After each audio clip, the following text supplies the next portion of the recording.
Hello అండి, అందరికి నమస్కారం. ఈరోజు నేను గోధుమ గడ్డితో జ్యూస్ చేస్తున్నానండి.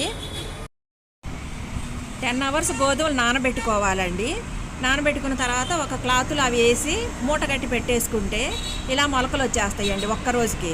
నేను 2-3 రోజులు పెట్టాను కాబట్టి మొలకలు ఎక్కువ వచ్చినాయండి. ఒక్క రోజులోనే మొలకలు వచ్చేస్తాయి. వెంటనే ఇలాంటి టబ్లో వేసేసుకోవచ్చండి ఆ మొలకలు వచ్చిన గోధుమలు. ఇప్పుడు చూడండి, వారం రోజులకి నాకు ఇంత హైట్ అయ్యిందండి. ఇప్పుడు దీంతో నేను జ్యూస్ చేస్తాను. గోధుమ గడ్డి ఎలా పెంచాలో షార్ట్ వీడియో చేశానండి, అది తప్పకుండా చూడండి, మీకు పూర్తిగా అర్థమైపోతుందండి. చూడండి, ఎగ్ ట్రేలో కూడా వేసానండి, చక్కగానే వచ్చినాయి. మనం ఇలా కొంచెం మట్టి వేసుకొని ఇట్లా పెట్టేసుకుంటే చాలండి. దీనిపైన కొంచెం మట్టి పోసేసుకోవటమే. ఒక వారం రోజుల్లో ఇదిగండి ఈ హైట్ అవుతుంది. ఈ గోధుమ నారు చూస్తుంటే వరి నారే గుర్తుకొస్తుందండి. వారం రోజులదండి ఇది. కట్ చేసేసుకొని జ్యూస్ చేసేసుకుందాము.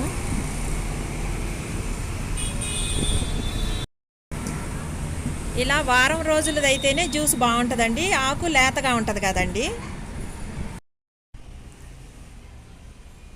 శుభ్రంగా కడిగి తీసుకొస్తానండి, మిక్సీ పట్టేసుకుందాము.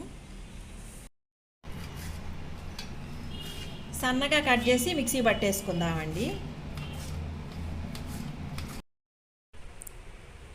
కొద్దిగా వాటర్ పోస్తున్నానండి. వట్టి జ్యూస్ అయితే తాగలేరండి, అందుకు నిమ్మకాయ, కొంచెం అల్లం, బెల్లం వేస్తున్నానండి. షుగర్ పేషెంట్స్ మాత్రం బెల్లం అయితే వేసుకోకండి.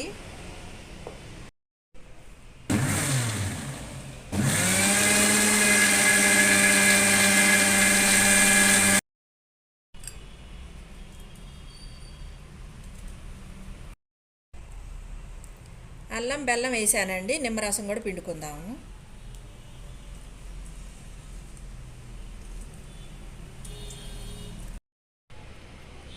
ఫిల్టర్ చేసుకుందామండి.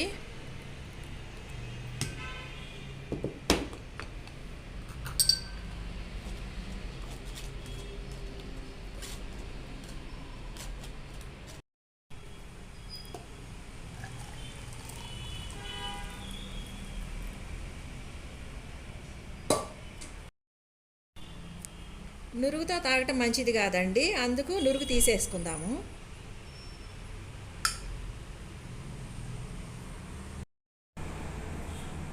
ఈ జ్యూస్ తాగటం వలన బీపీ, షుగర్ కంట్రోల్ అవుతుందండి. ఈ జ్యూస్ తాగటం వలన హిమోగ్లోబిన్ కూడా మంచిగా పెరుగుతుందండి. తాజాగా తాగాలండి, ఇది ఫ్రిడ్జ్లో మాత్రం పెట్టుకోకండి. ఈ గడ్డి కూడా ఒక 2-3 రోజులు కట్ చేసి ఫ్రిడ్జ్లో పెట్టుకోవచ్చు, అంతకన్నా ఎక్కువ రోజులు పెట్టుకోకూడదండి. గోధుమ గడ్డితో జ్యూస్ ఎలా తయారు చేసుకోవాలో చూశారు కదండి. ఈ వీడియో నచ్చితే మాత్రం తప్పకుండా లైక్ చేయండి, షేర్ చేయండి, సబ్స్క్రైబ్ చేయటం మాత్రం మర్చిపోకండి.